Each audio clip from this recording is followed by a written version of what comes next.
ரெட்டத்தலை இந்த படத்தின் first look சமீபத்தில் தான் பிரசாத் ஸ்டுடியோவில் என்னுடைய பூஜை மிக சிறப்பாக நடைபெற்றது.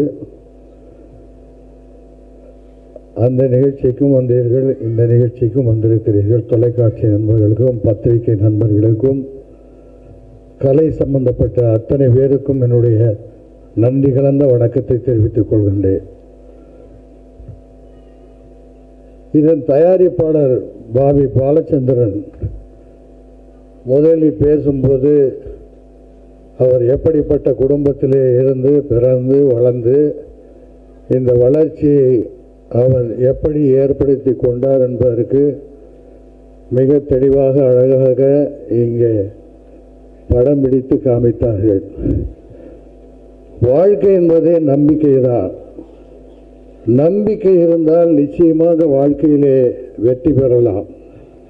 உழைப்பு, நம்பிக்கை, நேர்மை இது இருக்க வேண்டும் என்பதற்கு எடுத்துக்காட்டு தான் பாபி பாலச்சந்திரன் என்பதை அவர் பேசும்போது மிக அழகாக சொன்னார். நான் ஏதோ ஒரு இண்டஸ்ட்ரியிலேருந்து வந்து இந்த சினிமாவுக்கு வந்திருக்கேன்னா, எதிரை எடுத்தாலும் எந்த தொழிலில் ஈடுபட்டாலும் அதை சிறந்து விளங்க வேண்டும், அவரும் வாழ வேண்டும், மற்றவர்களையும் வாழ வைக்க வேண்டும் என்ற நல்ல நோக்கம் என்பதை மிக அழகாக சொன்னார்.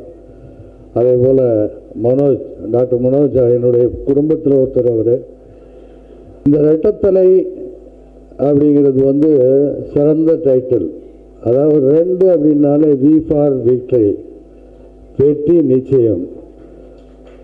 இந்த படத்தை இயக்குகின்ற திரு குமரன் அவர்கள் அவரை பற்றி மிக அழகாக ஒரு மாஸ்டராகவும் இருக்கார், ஸ்டூடெண்ட்டாகவும் இருக்கார், ஹெட் மாஸ்டராகவும் இருக்காருன்னு சொன்னாங்க.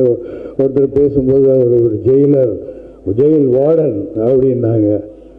உண்மையிலேயே அவர் வந்து கடுமையான உழைப்புக்கு பிறகு மிக அருமையான ஒரு நல்ல கதையை தேர்ந்தெடுத்து இன்று தூங்குகிறார்கள். அவருக்கு என்னுடைய வாழ்த்துக்கள். இசையமைப்பாளர் ஷாம் பேசும்போது சொன்னாங்க, அவர் தான் இயற்கை படத்துக்கு பண்ணியிருக்கார் அப்படின்றது அவர் பேசும்போது தான் தெரிஞ்சுது. அன்னையிலேருந்து அருண் விஜய் எனக்கு தெரியும், எப்போ நேரம் என்கிட்ட பேசுவார் செய்வார்னு சொன்னாங்க. அவருக்கும் என்னுடைய பாராட்டுகள். அருண் விஜயை பற்றி சொல்லணும்னு சொன்னால், அதாவது எல்லாருமே சொன்னாங்க இது மாதிரி வந்து அவர் வந்து ஃபிசிக்கை ரொம்ப கரெக்டாக வச்சுருக்காருன்னு. அவருடைய உழைப்பு, நம்பிக்கை, ஹார்ட் ஒர்க்கு தான் அவரை இந்த அளவுக்கு வந்திருக்காரு. இன்னும் அவர் எட்ட வேண்டிய உயரம் இருக்கிறது. அதை அவர் வளர வேண்டும், வாழ வேண்டும் என்றும் வாழ்த்தி, இதில் சம்பந்தப்பட்ட அத்தனை கலைஞர்களுக்கும் அத்தனை பத்திரிகை நண்பர்களுக்கும் தொலைக்காட்சி நண்பர்களுக்கும் நன்றி கூறி இந்த படம் வெற்றி அடைய வேண்டும் என்று இறைவனை வேண்டிக் கொண்டு விடைபெறுகிறேன். நன்றி, வணக்கம்.